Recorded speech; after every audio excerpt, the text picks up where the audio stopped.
வணக்கம் நேயர்களே.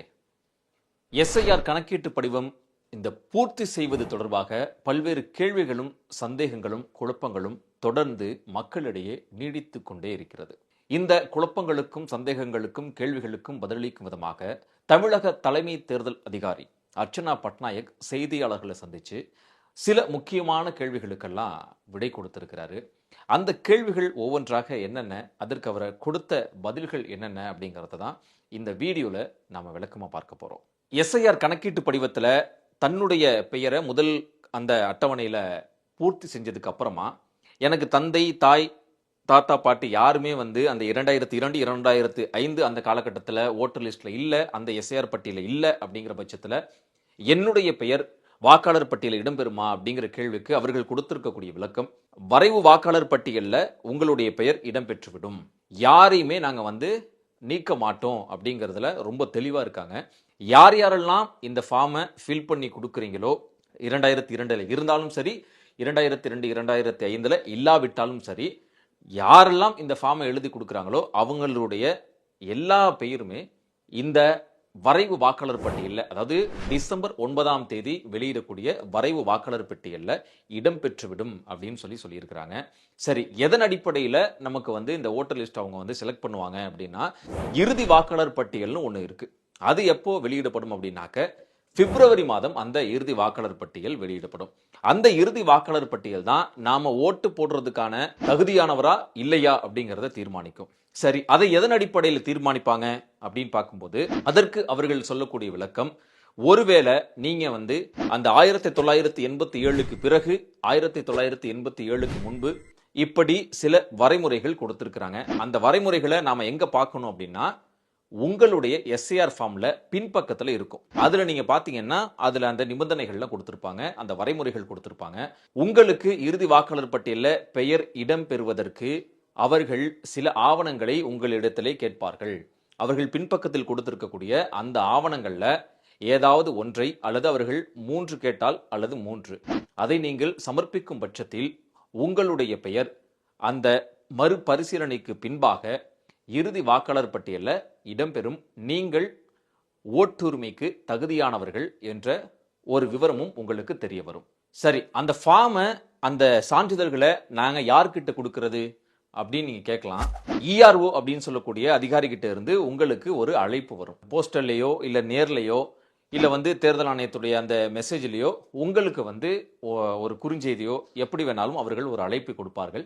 அப்போ நீங்க அந்த ஃபார்மை அவங்க கேட்கக்கூடிய அந்த சான்றிதழை, பாஸ்போர்ட்டு இல்லைன்னா உங்களுடைய கல்வி சான்றிதழ், உங்களுடைய டேட் ஆஃப் பர்த் நிரூபிக்கக்கூடிய அந்த சான்றிதழ், உங்களுடைய தாய் தந்தையின் பர்த் சர்டிஃபிகேட் கேட்டாங்கன்னா அது.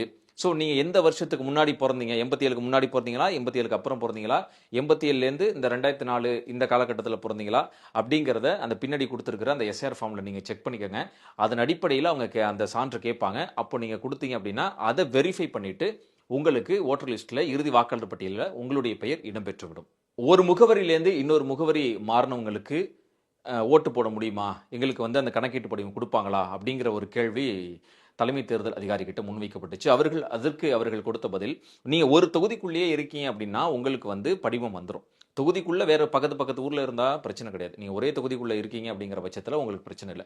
நீங்க ஒருவேளை ஒரு தொகுதியை விட்டு வேறு ஒரு தொகுதிக்கு மாறிட்டீங்க அப்படிங்கிற பட்சத்துல ஃபார்ம் 8 அப்படின்னு சொல்லக்கூடிய அந்த ஃபார்மை நீங்க பூர்த்தி செஞ்சு உங்களுடைய பிஎல்ஓ கிட்ட கொடுக்கலாம். அப்படி இல்லை அப்படின்னா ஆன்லைன்ல எலெக்ஷன் கமிஷன் ஆஃப் இந்தியா அந்த வெப்சைட்டுக்குள்ள போயிட்டு நீங்க என்ன செய்யணும் அப்படின்னாக்க, நாங்கள் கீழே அந்த வெப்சைட் கொடுக்குறோம், அந்த வெப்சைட்குள்ளே போயிட்டு ஃபார்ம் 8 அப்படின்னு சொல்லி ஒரு ஆப்ஷன் இருக்கும், அதை கிளிக் பண்ணி அந்த ஃபார்மை நீங்கள் பூர்த்தி செஞ்சு நீங்கள் ஆன்லைன்லேயே கூட சமர்ப்பிக்கலாம். இது எப்போ கணக்கில் எடுத்துக்குவாங்க அப்படின்னாக்க, வரைவு வாக்காளர் பட்டியல் டிசம்பர் 9ஆம் தேதி வெளியிடப்படும் இல்லையா, அப்படி அது வெளிவந்ததுக்கு அப்புறமா ஒரு மாத கால இடைவெளியில் இதை பரிசீலனை பண்ணி இந்த ஃபார்ம் 8 அவங்க தகுதியின் அடிப்படையில் எடுத்துக்கொள்வார்கள். சரி, ஒருவேளை வாக்காளர் பட்டியலிருந்து எங்களுடைய பெயர் நீக்கப்பட்டு விட்டால் நாங்கள் என்ன செய்வது அப்படிங்கிற கேள்வி அவர்களிடத்திலே முன்வைக்கப்பட்டுச்சு. அதற்கு அவர்கள் கொடுத்த விளக்கம், வாக்காளர் பட்டியலிருந்து யாருடைய பெயருமே நீக்கப்படாது. யார் யாரெல்லாம் இந்த எஸ்ஆர் படிவத்தனே எழுதி கொடுத்தீங்களோ, பூர்த்தி செய்து கொடுத்தீர்களோ அவர்கள் அனைவருடைய பெயருமே வாக்காளர் பட்டியலில் இடம்பெறும் அப்படிங்கிற ஒரு விஷயத்தை சொல்லியிருக்கிறாங்க. அப்படி ஒருவேளை உங்களுடைய பேர் நீக்கப்பட்டுச்சு அப்படின்னா என்ன காரணத்துக்காக நீக்கப்பட்டது அப்படின்னு சொல்லி உங்களுக்கு தேர்தல் அதிகாரியிடத்திலிருந்து ஒரு அறிவிப்பு வரும் அப்படிங்கிறதையும் அவங்க உறுதிப்படுத்தி இருக்கிறாங்க. புதிய வாக்காளர்கள் இப்போ எங்களுடைய பெயரை சேர்க்க முடியுமா அப்படிங்கிற கேள்வியும் கேட்கப்பட்டது. புதிய வாக்காளர்கள் ஃபார்ம் 6 அப்படின்னு சொல்லக்கூடிய அந்த அப்ளிகேஷனை, அந்த ஃபார்மை நீங்க ஃபில் பண்ணி ஆன்லைன்ல சமர்ப்பிக்கலாம். இல்ல உங்க பிஎல்ஓ கிட்டையும் கொடுக்கலாம். ஆனா இப்ப அதை கணக்கில் எடுத்துக்குவாங்களா அப்படின்னா இப்போ அதை எடுத்துக்க மாட்டாங்க.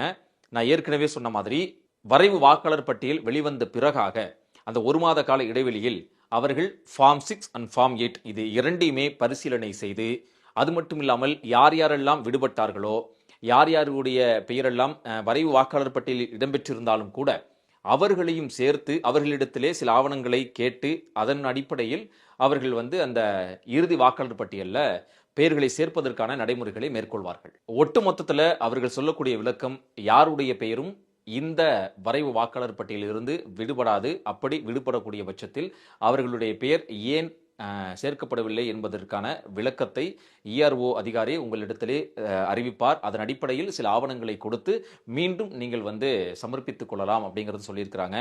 எப்படி இருந்தாலும் இறுதி வாக்காளர் பட்டியல் வெளியாவதில் தான் நம்மளுடைய பெயர் இடம்பெறுமா இடம்பெறாதா, நாம் வாக்குரிமைக்கான தகுதியானவர்களா இல்லையா என்பது தெரிய வரும். உடனுக்குடன் செய்திகளை தெரிந்து கொள்ள சன் நியூஸ் பெல் ஐகானை கிளிக் பண்ணுங்க.